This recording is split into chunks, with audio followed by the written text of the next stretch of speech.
preguntar a Miguel Bogiano, que es economista. ¿Qué hace? ¿Qué va a pasar? ¿Qué es esto? ¿Me puedes explicar? ¿Qué tal, Rolando? ¿Cómo estás? Bueno, lo que vos describías recién del consumo es la descripción de una economía que está en recesión y que difícilmente repunte este año, o en el mejor de los casos muy levemente. Pero todo esto que tiene que ver con la dinámica de la inflación y la dinámica del dólar viene en realidad por el hecho de que el balance del Banco Central, es decir, lo que tiene el central en sus activos, bueno, tiene un problema. Suena poco.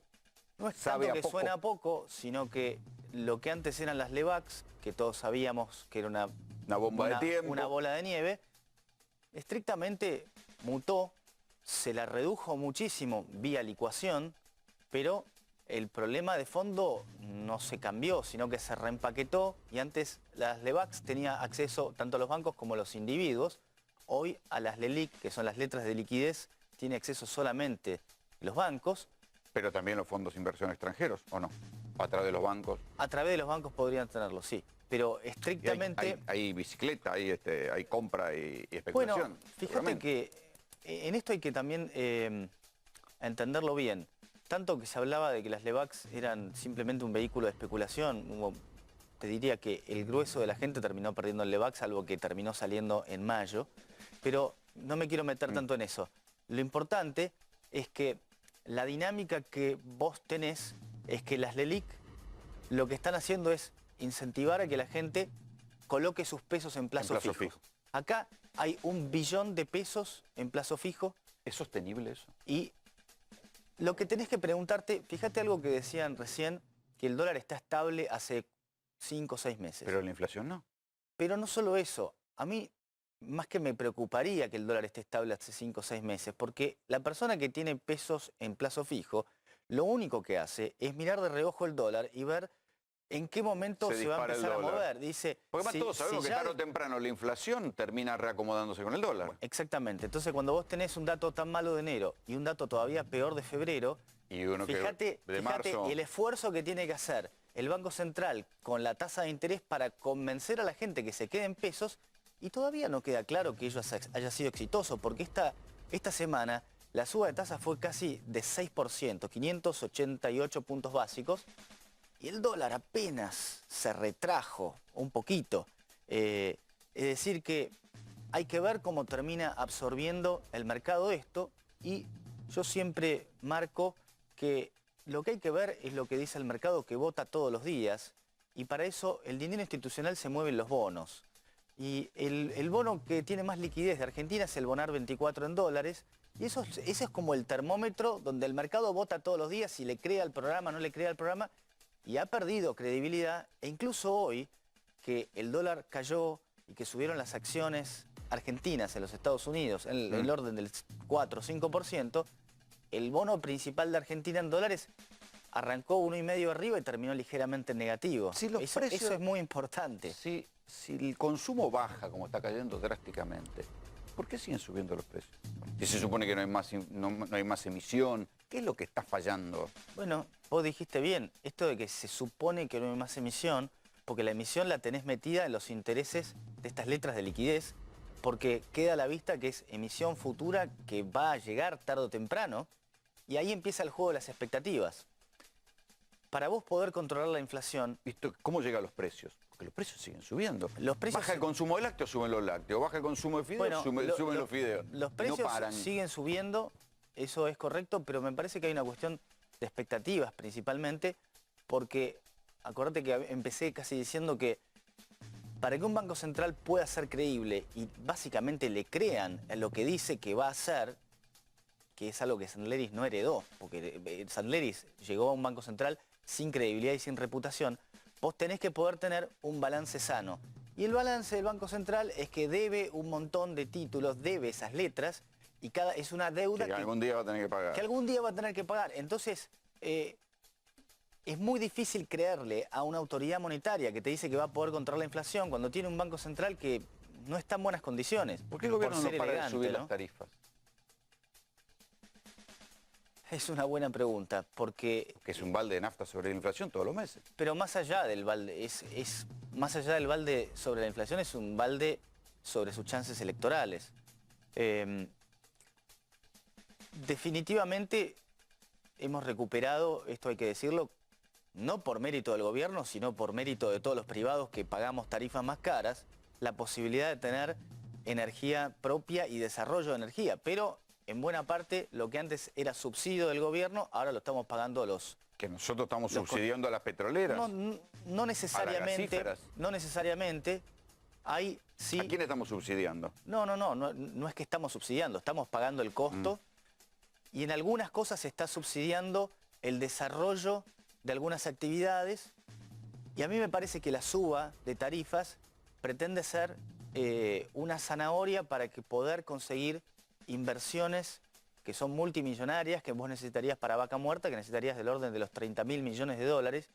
Así que me parece que es una apuesta que va en paralelo, casi pensando que se necesita de ese enorme capital para venir a la Argentina. Sí, pero la gente no puede pagar más tarifas. Bueno, Digo, por ¿por eso- qué vamos a seguir financiando una cosa que Por algún eso día dará? yo te digo que para mí es una sorpresa que hayan insistido. Yo, después de la escapada del dólar del año pasado, si vos me preguntabas, yo dije, bueno, las tarifas se atrasarán nuevamente. Yo no creo que sigan a fondo con eso.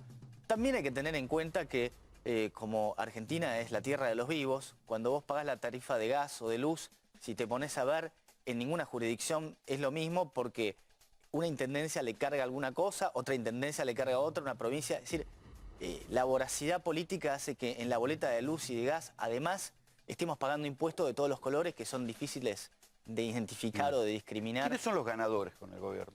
¿Quiénes son los sectores ganadores de este gobierno? Además de las energéticas. Lo que pasa es que cuando a un país le va mal, no gana nadie. Fíjate la aprensión que la población tiene por el kirchnerismo, que Macri todavía tiene chances con el desastre que ha hecho. Con 3 de los 4 años recesivos. O sea, estamos hablando de que todavía es el que en principio, por poco margen, pero que mejores chances tiene, teniendo 3 de esos 4 años recesivos. Es inédito. Lo cual, yo creo que este año, cuando no hay nada bueno para mostrar de economía, me parece que lo que van a estar mostrando es la agenda judicial, todo lo que puedan. Es lo que yo haría si estuviera en su lugar, porque no hay mucho bueno para mostrar. Y lo mejor que le puede pasar es que no pase algún desastre, porque los ingredientes para que pase algo malo están. Porque... ¿Qué es algo malo? ¿Una corrida? Por supuesto. Una corrida que se... Es una corrida que vos no sabés dónde termina, porque justamente 1 billón de pesos son los que están en plazo fijo, pero si sumás caja de ahorro y depósitos a la vista son 2 billones. O sea, son muchos pesos. No hay manera de pagarlos. No, si esa masa de dinero empieza paulatinamente a irse del sistema, a volcarse al dólar, no hay plata del Fondo Monetario que te cubra, porque además el plan está en administrar esa plata de manera dosificada. Acordate que a Federico Sturzenegger le sacaron 2.000 millones de dólares en 2 días y acá están hablando de venderle ¿Y a Caputo le sacaron 12.000 en un mes? Caputo creo que estaba deliberadamente haciéndolo porque estaba desarmando las Levax. No sé tanto si se las sacaron. Porque ahí ya estaba la dinámica desatada. Me parece que al que se lo sacaron más rápido fue Sturzenegger en la zona de 20, 21 pesos, que fueron 2.000 en 2 días, o 1.500 en un día. Fue un jueves y un viernes muy notable. Y si ahora estamos hablando de 60 por día, bueno...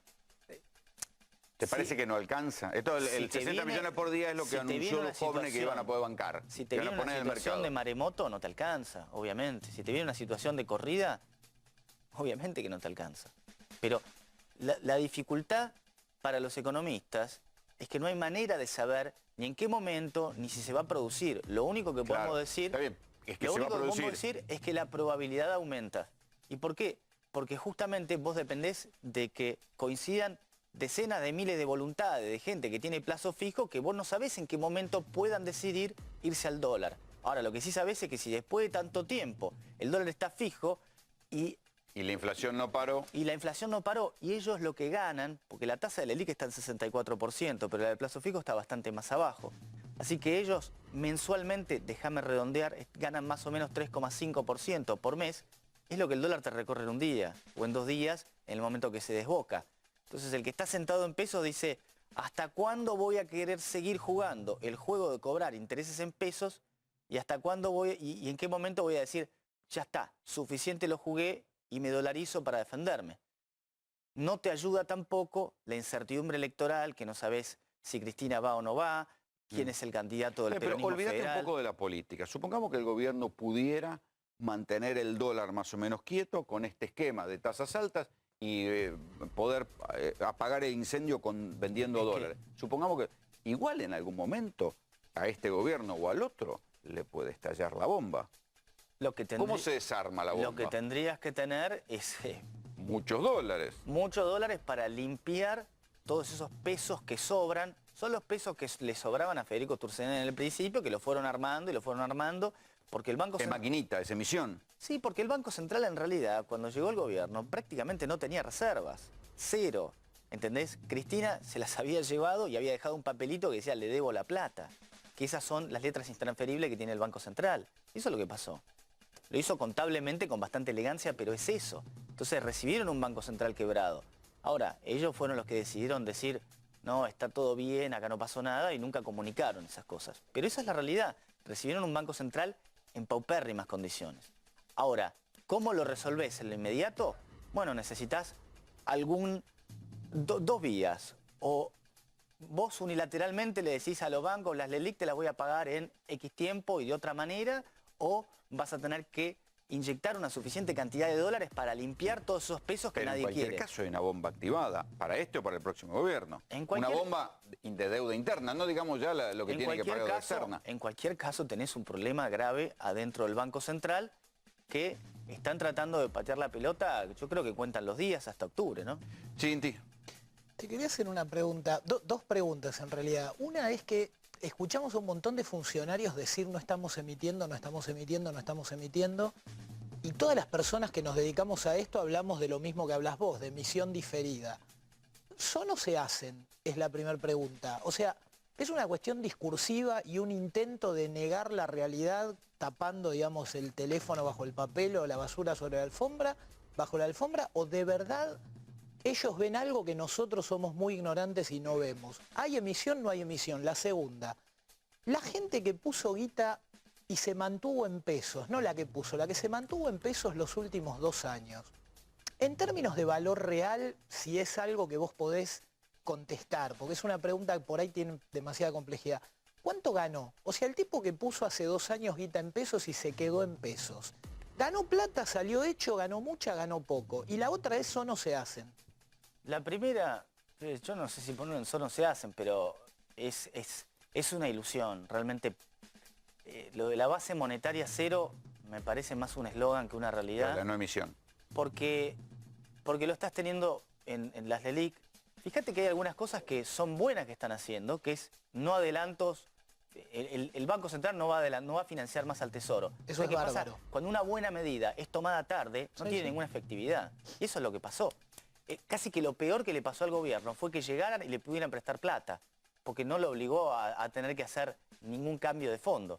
Y la segunda pregunta en realidad necesitaría una calculadora, porque no la sé de memoria, porque las tasas esas de interés son muy complejas. Si me apuntás con un arma y te tengo que decir, el que se quedó en pesos perdió plata, porque solamente acordate del año pasado, de 17... Por más del Festival de Levaque, el Festival de Plazos Fijos, por supuesto, perdió plata. Por supuesto, si de 17 te fuiste a 40 pesos, de 17 tipo de cambio, en realidad, desde que llegó Macri, querés vos, valía 13.